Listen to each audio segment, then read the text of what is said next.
एक बार गौतम बुद्ध और उनके सभी शिष्य बैठे हुए थे।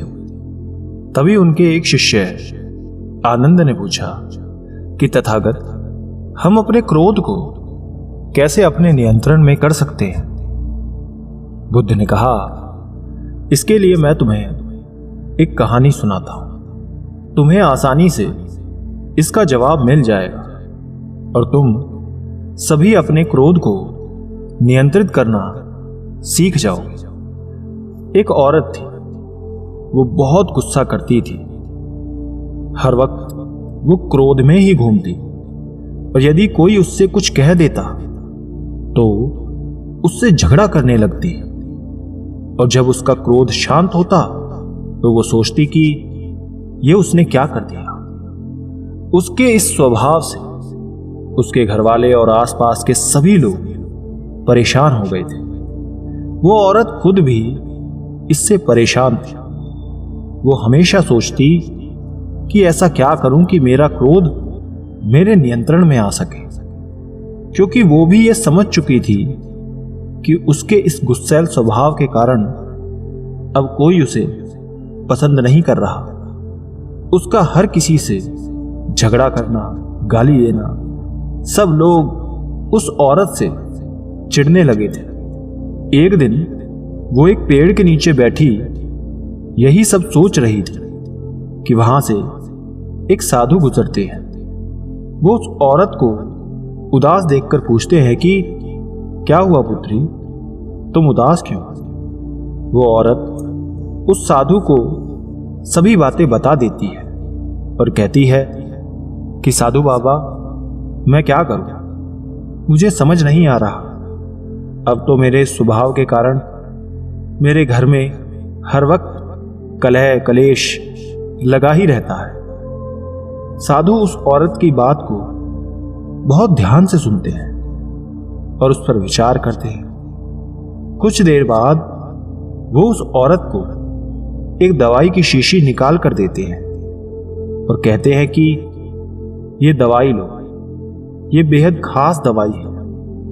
अब से जब भी तुम्हें क्रोध आए तो उस दवाई की 4 बूंद अपनी जीभ पर रख देना और 10 मिनट तक कुछ मत बोलना।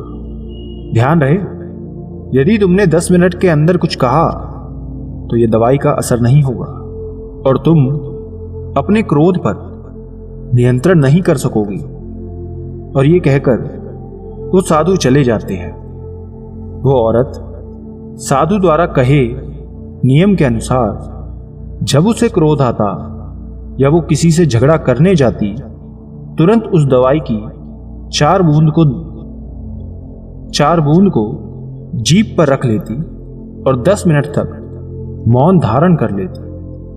उसने ये काम 15 दिन तक लगातार किया। ऐसा करने से उसका क्रोध उसके वश में हो गया।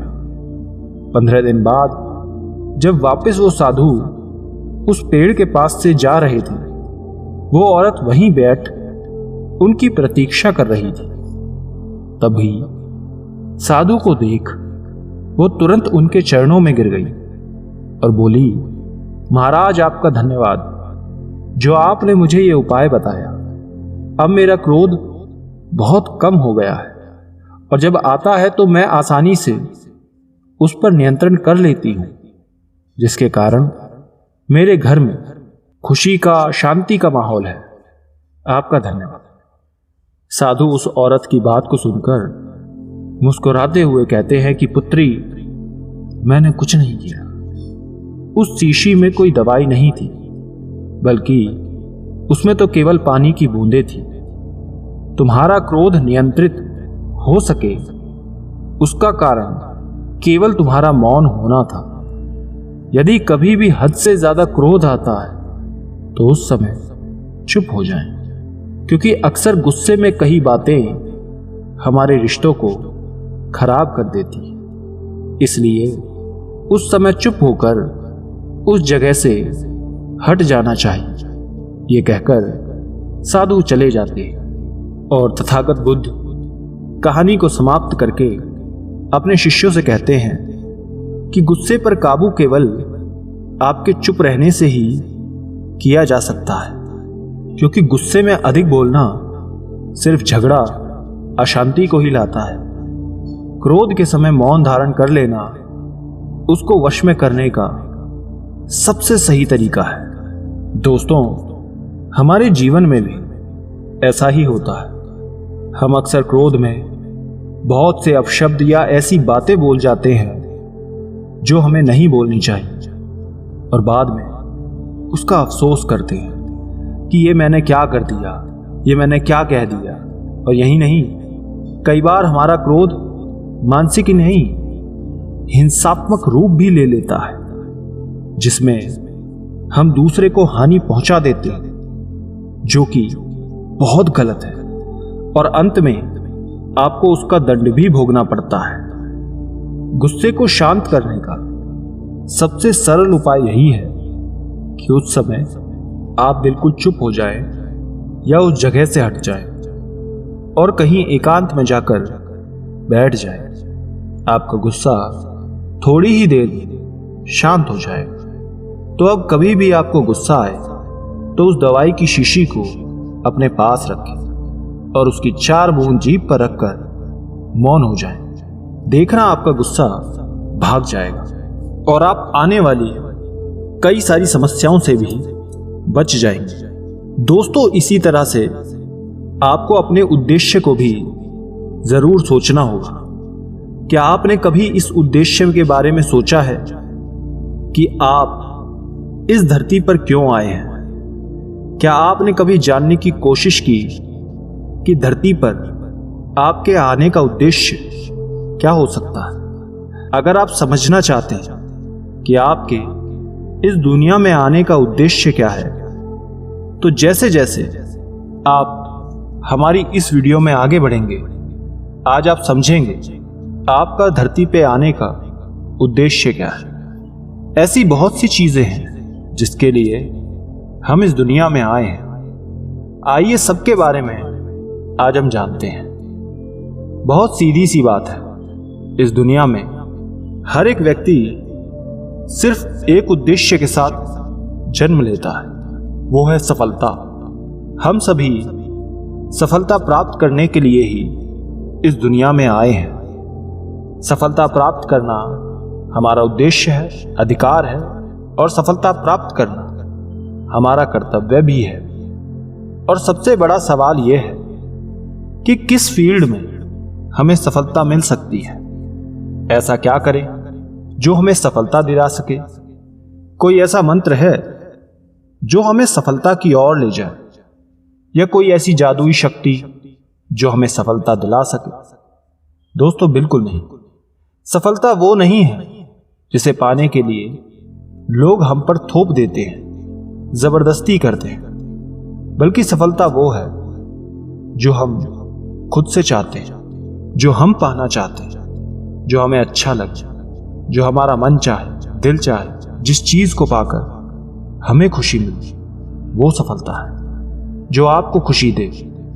हमेशा याद रखो, आपको कभी भी दूसरे के कहे अनुसार या उनके बताए रास्तों पर खुशी नहीं मिलेगी।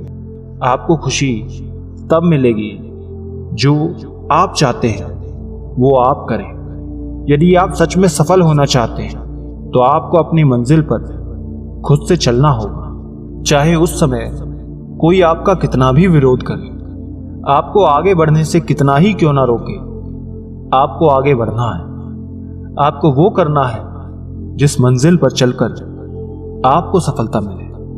आपको एक बार अपने दिल की सुननी, ये जानना है कि आपका मन क्या चाहता है। अगर आपका मन चाहता है आप गाना गाएं, या शायद आपका दिल क्रिकेट खेलने के लिए कहता है, शायद आपका दिल बहुत कुछ करने को कहता है, लेकिन आप आपके परिवार के कहने पर डॉक्टर या इंजीनियरिंग कर रहे हैं। आपका दिल चाहता है आप फुटबॉलर बने, लेकिन आप परिवार के कहने पर कुछ और ही कर रहे हैं। तो दोस्तों, सच्चाई ये है, हम अपने दिल के कहे अनुसार नहीं करते हैं। कुछ लोग कहते हैं डॉक्टर बन जा, कुछ कहते हैं वकील बन जा, कुछ लोग कहते हैं ये कर वो कर, और हम उसी रास्ते पर चलने भी लगते हैं। ये सोचकर कि वो बंदा उस क्षेत्र में अच्छा कमा रहा है, भले ही हमें उस फील्ड में, उस क्षेत्र के बारे में कुछ ज्ञान ना हो, तो भी हम उसमें घुस जाते हैं। तो ये सब क्या है? क्या ये काम आपने मन का किया? नहीं, हमें नहीं लगता ये आपके मन का है। एक बार अपने दिल पर हाथ रखकर पूछे कि आपका दिल क्या चाहता है। आपको जवाब मिलने शुरू हो जाएंगे। आप किस फील्ड में माहिर हैं, उसका जवाब मिल जाएगा। आप किस फील्ड में टॉप कर सकते हैं, उसका जवाब मिल जाएगा। क्योंकि यदि आप अगर अपने मनपसंद कार्य में, क्योंकि यदि आप अपने मनपसंद कार्य नहीं करोगे तो आपको सफलता कैसे मिलेगी?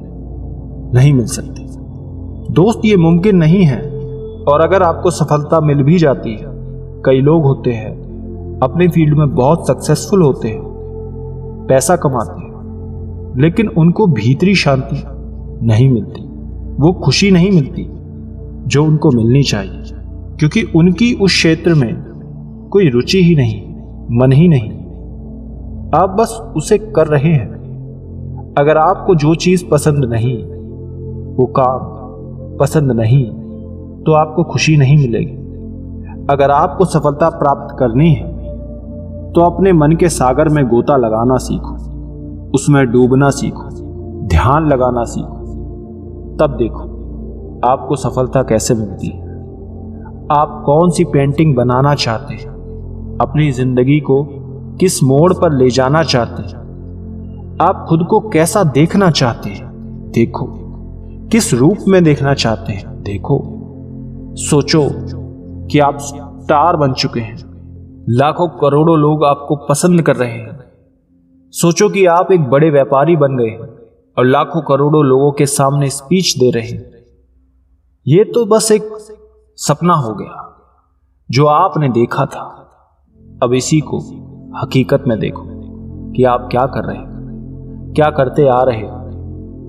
आप एक ऐसी रेस में भाग रहे हैं जहां आपका कोई चांस ही नहीं है। अपने डिजायर, अपने मन के सपने को आईने के सामने रखकर तो देखो, फिर आपको बिल्कुल साफ दिख जाएगा कि आप क्या चाहते हैं। आईना क्योंकि कभी झूठ नहीं बोलता और ना ही कोई शंका पैदा करता है, जो जैसा है वैसा ही दिखाता है। आईना कभी गलत नहीं होता, आपका मन, दिल कभी गलत नहीं होता। अपने उद्देश्य को जाने और समझे और चल दे अपनी मंजिल की तरफ, जहां सफलता आपका जक मार के इंतजार कर रही है, जहां सफलता आपके कदम चूमना चाहती, जहां सफलता के लिए कोई समझौता करने की जरूरत नहीं है, किसी दूसरे की इच्छा को खुद पर थोपना नहीं है। आपको वो रास्ता चुनना है जो आपको आपकी मनपसंद मंजिल की तरफ ले जा सके, आपके सपने की तरफ ले जाए। आप वहां जाएं जिसके लिए आपने जन्म लिया है, जिसके लिए आप इस दुनिया में आए। दोस्तों, अगर सफलता पानी है ना, तो उठो, जागो और चल दो अपनी मंजिल की ओर। तब तक हार मत मानो जब तक सफलता आपके कदम ना चूमे। तब तक हार मत मानो जब तक आप सफल नहीं हो जाते।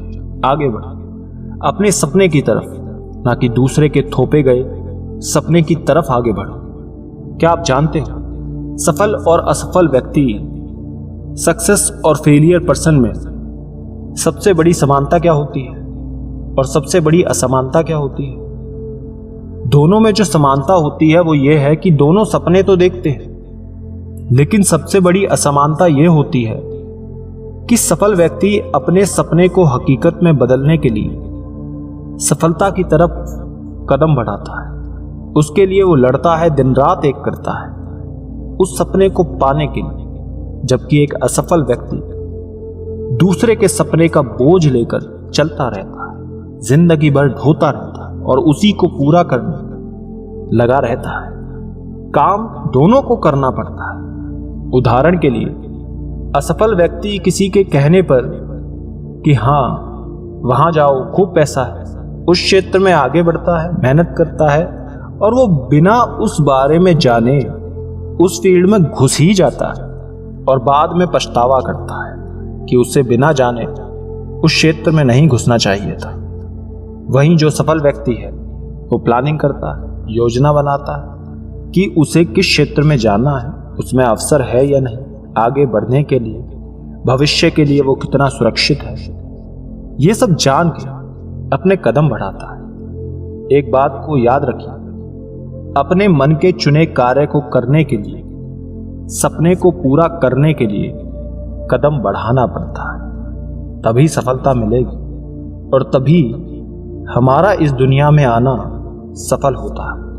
अपने जीवन के उद्देश्य को पहचानो और उसे पूरा करने के लिए कदम बढ़ाओ। हजारों लोग आए और चले गए, कुछ अपना नाम अमर कर गए और कुछ लोग खाली हाथ चले गए। कुछ लोग मिट्टी में मिल गए तो कुछ लोगों के मिट्टी के पुतले बन गए। आपने क्या किया ये सोचिए और आप इस दुनिया में क्यों आए हैं इस पर ध्यान दीजिए। क्या समझा आपने इस पूरी वीडियो से? कमेंट में लिखकर जरूर बताना। धन्यवाद।